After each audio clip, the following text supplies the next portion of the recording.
Hi, this is Dan Heisman, and we're continuing with our series of YouTube videos to help you improve your chess game. If you haven't subscribed to the channel, please hit that subscribe button. It's very helpful.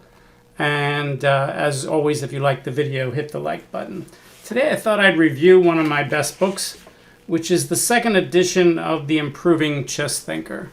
I mentioned second edition because when I write a chess book like Looking for Trouble or Everyone's Second Chess Book or The Improving Chess Thinker, and I do a second edition, I don't just try to pretty things up. That's more like a second printing. I really try to overhaul the entire book and add a lot.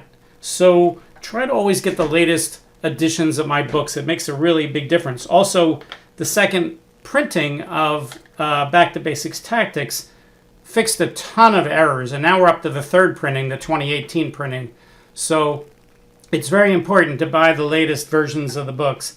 Like the book, The Improving Chess Thinker, when I did the new edition, I added, it's almost twice as thick. I added a bunch of chapters. I added a bunch of examples in all of the class chapters. So it's really quite a much thicker, much better book, really. So this is one of my best books. So let's take a look at it. The Improving Chess Thinker. Let's go into a little history. Back in the late 1960s, I hate to say it, when I first started playing tournament chess, one of the books I purchased was Thought and Choice in Chess by Adrian de Groot.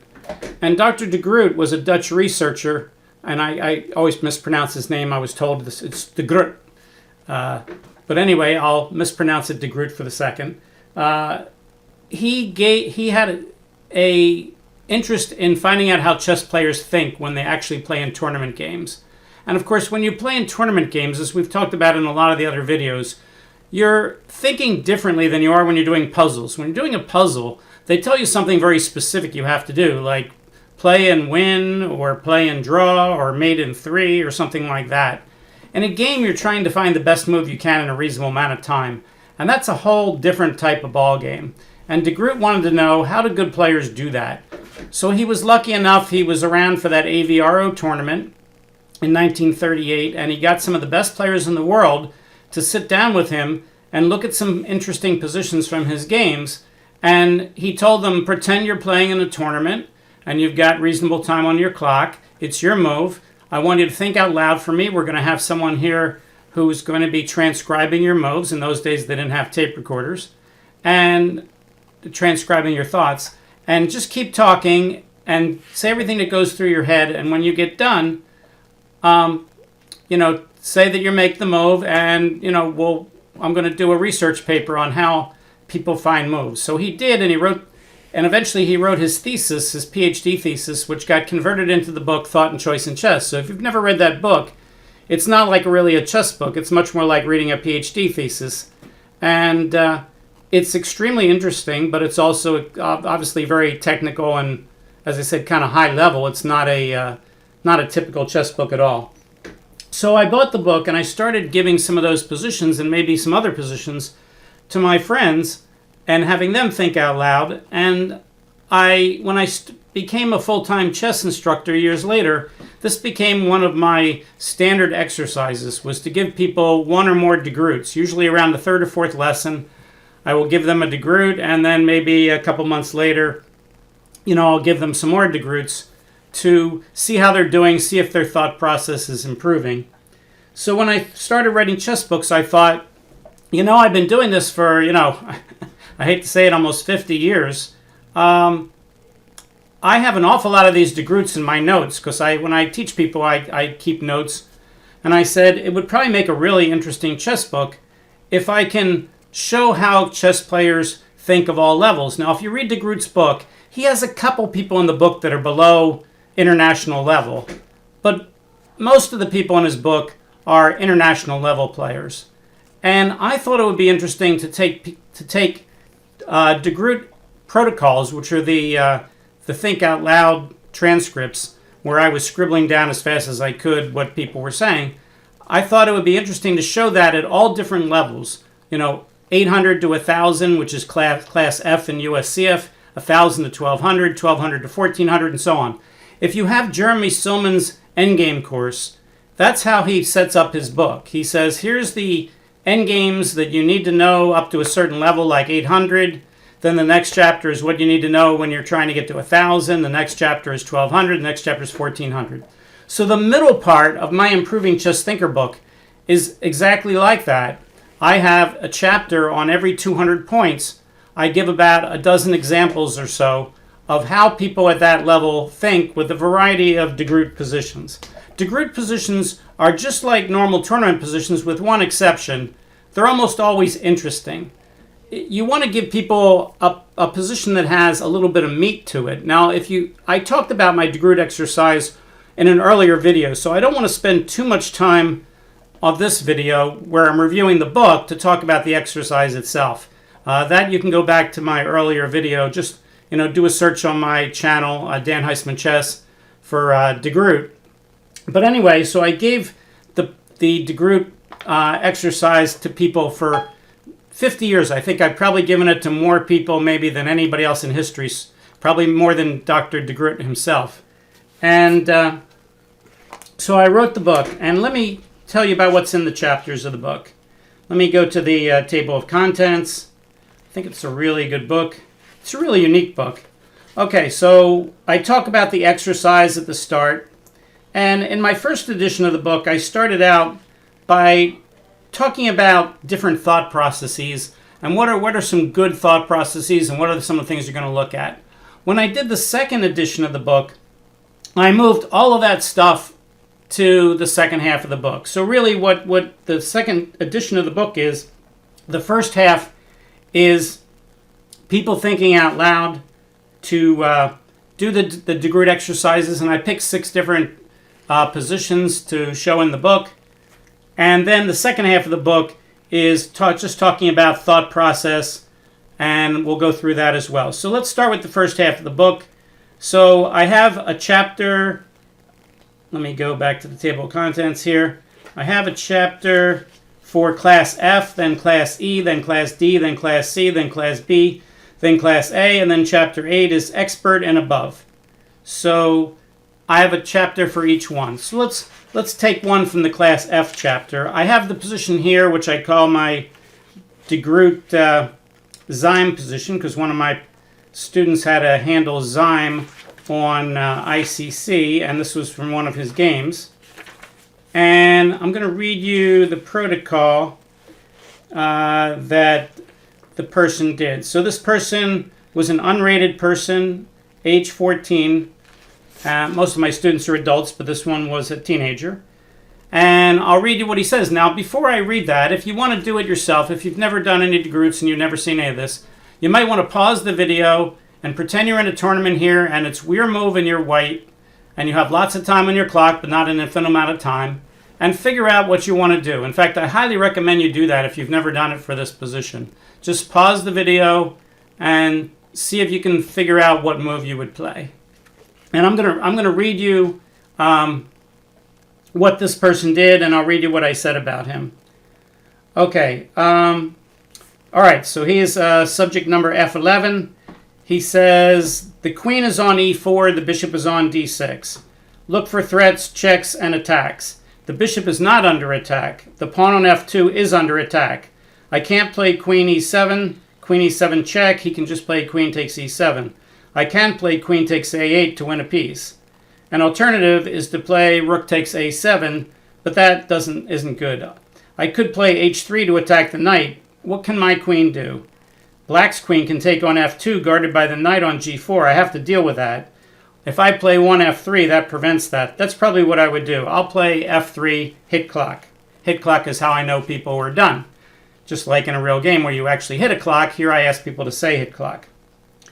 So here's my comment after that. I say subject, and I remember I've talked about this position before already, so the reader of the book is aware of what some of the issues are. So I'm really just addressing not the position in general, but really what the subject said. So subject F11 spots some of the threats like queen takes A8 and queen takes F2 check, but not other critical ones like knight takes F2, queen takes C3 check, or queen takes D6. Interestingly, he does not address the question of whether it is worth it to give up the check and the pawn to win the rook in the line queen takes A8, queen takes F2 check, which would be very relevant and critical if that were black's only threat.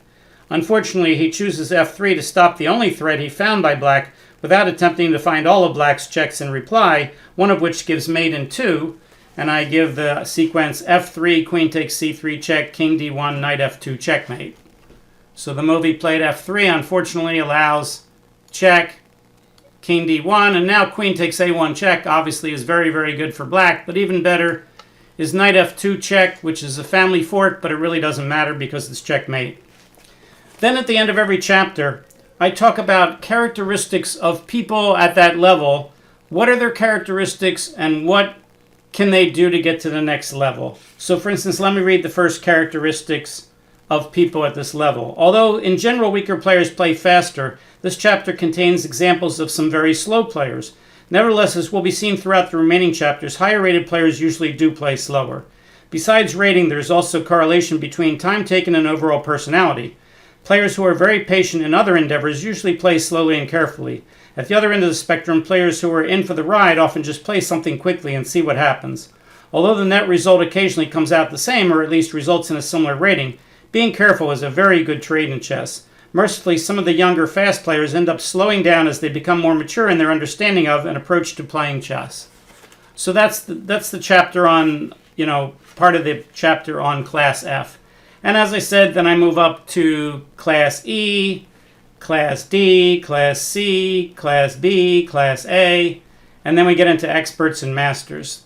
The strongest player who does a de Groot in my book is International Master Greg Shahade, and he would actually be a typical average player for de Groot's book. In de Groot's book, he does a lot of GMs and IMs and a couple people just below.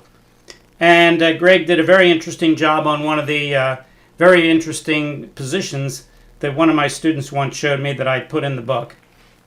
So what you're basically doing, what I suggest people do is read the book up to the level where you are in the book, and then maybe one level above to see what you need to do to get to the next step.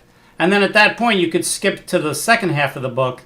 And as you get better, you can come back and see what better and better people did. If you want to read what the better and better people did as well, you can do that. We just don't want you to try to skip steps. It's sort of like when you're learning math and you do, third grade math, you don't want to skip to geometry next.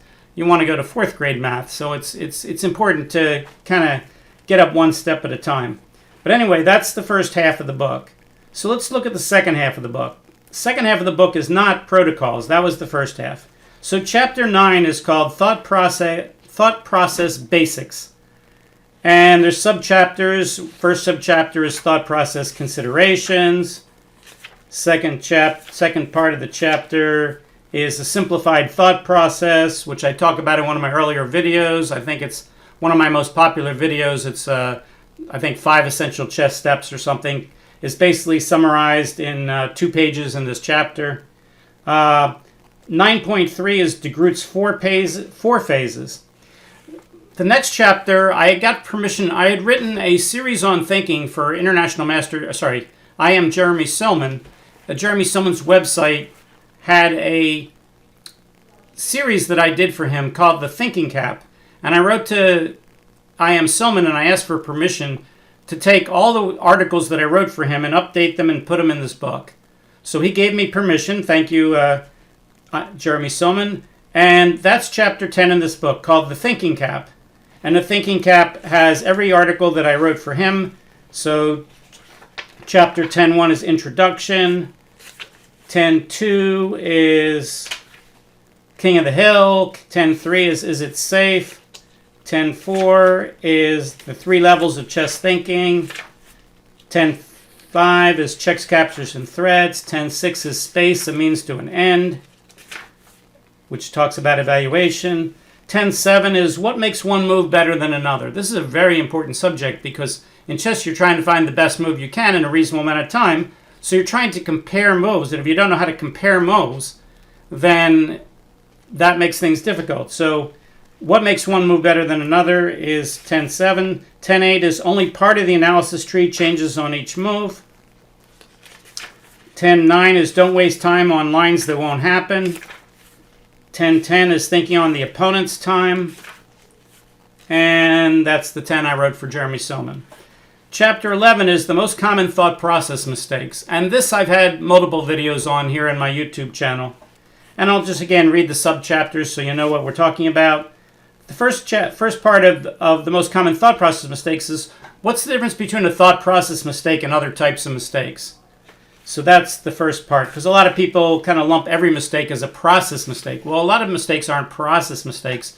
They're more content mistakes. Your process could be good, but your content could be faulty. All right, 11. The second part of chapter 11 is playing too fast or too slow. Next is playing hope chess. Chapter 4 is hand waving using principles instead of analysis. All these chapters have, of course, multiple analyses in them besides explaining what they are. Fifth part of chapter 11 is making quiescence errors. We just made another video on that a few days ago. Again, with lots of examples. Part 6 is not asking what are all the things the opponent's move does. Good stuff.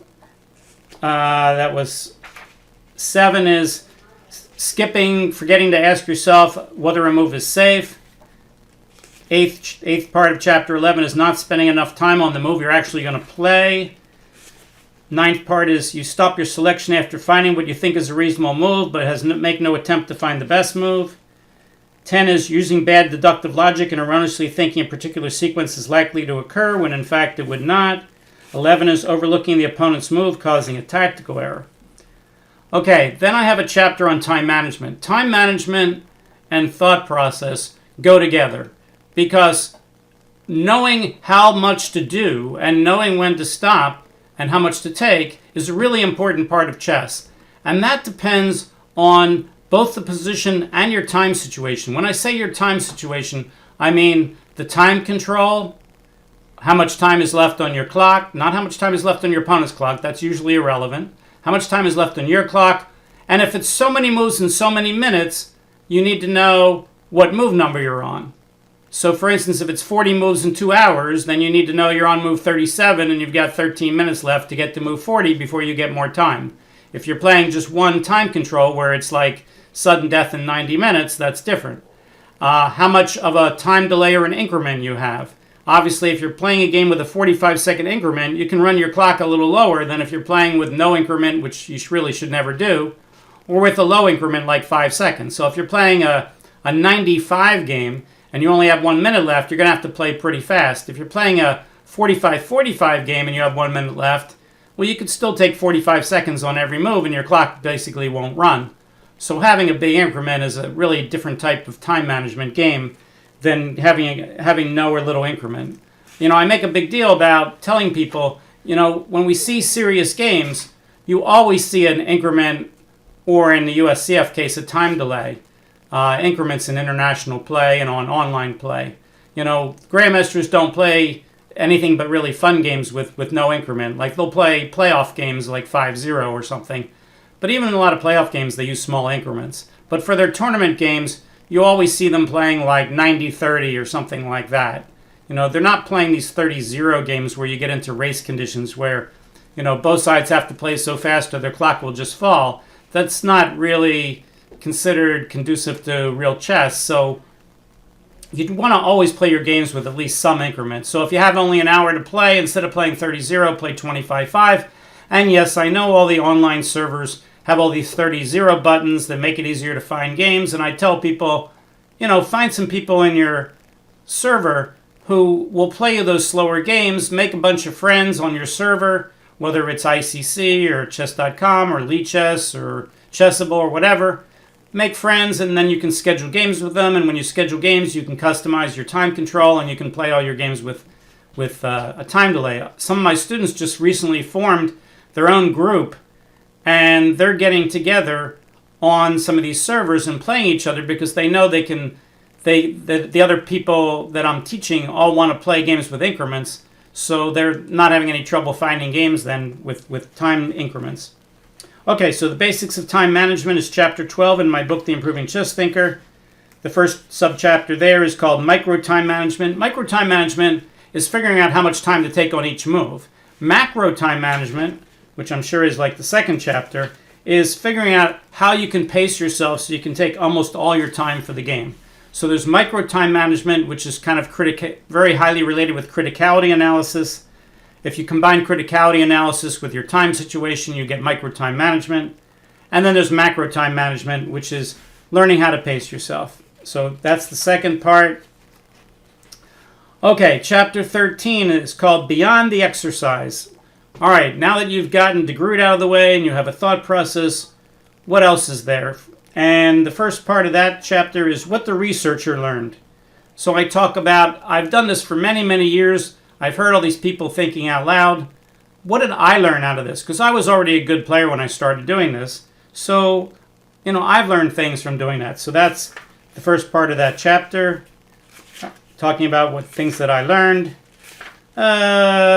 what players learn. So when they do an exercise and they finish, how does that affect them?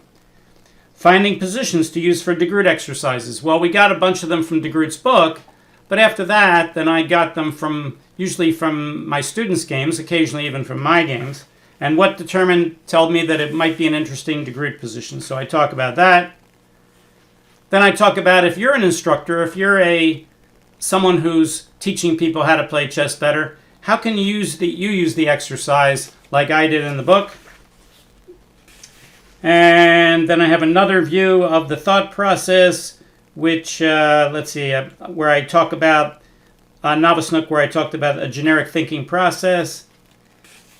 And then I have some kind of additional exercise and lesson tales, which are kind of funny things. So here's one. I'll read you the first one. I said, for many years, my instructions for a Groot exercise were exactly as given in Chapter 1. I always ended, when you're finished, say push clock, which indicated that, you're finished and I can start talking. This worked fine for the first 1,000 or so students, well past the publication of the first edition of this book, but not for student number 1001. He was rolling along in his Groot exercise when suddenly he said, push clock. But sir, I protested, you pushed your clock, but you didn't make a move. In a real game, you can't push your clock until you make a move. His reply was brief but logical. You said to push clock when you were done. You did not specify that I had to indicate a move before you were done, so I didn't. So now I've added to my instructions, indicate the move that you would play, and then say push clock. So that's a typical little story from short chapter 14. Okay, then I have some appendices in the book. Of all the grandmasters who did the Groot A position, which is the most famous Groot position, Dr. Max Uwe, the world champion from 1935 to 1937, his was the most instructive because he's a math professor. He's very verbalized. He's very good at explaining what he's doing. So when my students do the Groot A position, after they do it, I usually read to them what Max Uwe said. So here in Appendix A, I give Max Uwe's protocol so that people reading the book who see all these people doing Groot A can see what a world champion did when he looked at the position. And then I make some comments on it. Then in my second appendix, Appendix B, I have the 6 positions in the book, and I use Ribka, which at the time was the best chess computer, and I analyzed each position with Ribka to find, what does Ribka think are the best moves, and what are some of the common mistakes that people make, and why don't they work, and things like that with the computer analysis. So I go through the 6 positions that I mainly use in this book, and I also give some of the root games, like I show the games that led to the position a couple times. And then finally, I end the book with a glossary of some of the terms I use in the book so that, when people run across terms that are maybe a Dan Heisman term like flip coin chess or hand waving or hope chess. And of course, I talk about regular definitions as well. So if someone says, I think that the mobility is like this, I talk about what that means. So again, I have an appendix on just what some of these terms mean, and finally a bibliography. Okay, so again, the name of the book is The Improving Chess Thinker. You really want the second edition. It's a much improved over the first edition. Not that the first edition was bad, but there's no other book really like this. There's a couple other protocol books out there. I'm not talking about books like The Amateur's Mind. The Amateur's Mind is not a protocol book because Jeremy Silman takes positions and he asks people questions about a position. He doesn't say it's your move in a tournament game, think out loud and I'll write down everything you say. That's what a protocol is for a Groot exercise. That's not what's in The Amateur's Mind, but The Amateur's Mind is certainly a cousin book to these kind of books. Jacob Agard wrote a book, off the top of my head I can't remember the name of it, where he takes international level players and he gives them positions and he has them think out loud. The only problem is, in that book he took all positions that were extremely tricky, likely to trick even an international level Grandmaster international player. And I don't think Groot was really trying to do that, and I certainly didn't try to do that either, because he wanted to see if they could kind of see the exception of that kind of position. But it's a really interesting book. I think it's called something like Inside the Chess Mind by Jacob Agard. And so that has protocols. And as I said, The Amateur's Mind really doesn't have protocols, but it's kind of a cousin book to the protocol books. But my book, as far as I know, is the only protocol book that takes everybody from beginners all the way up to people rated around 2,500 and gives many examples of people at each level so that you can actually see what do people think like when they're 800, when they're 1,000, when they're 1,200, when they're 1,400, when they're 1,600, when they're 1,800, and you can actually see what people are doing that makes them better players. And I really don't think there's any other book like that out there, so it makes it a really unique book, and that's one of the things I always try to do when I write books, is I try to write unique books. I don't try to write books that are very similar to other books out there. I want to do something that nobody else has ever done. And to some extent, with maybe one or two exceptions, I think my books do that. They really try to take important issues in chess that are not well addressed in the chess literature. And the Improving Chess Thinker, I think, meets that goal. Okay, again, if you liked today's video, please hit that like button and subscribe to the channel if you haven't. We mentioned several other videos on the channel which you can go to, which have other information. And I have quite a lot of people on this channel like my videos on thought process.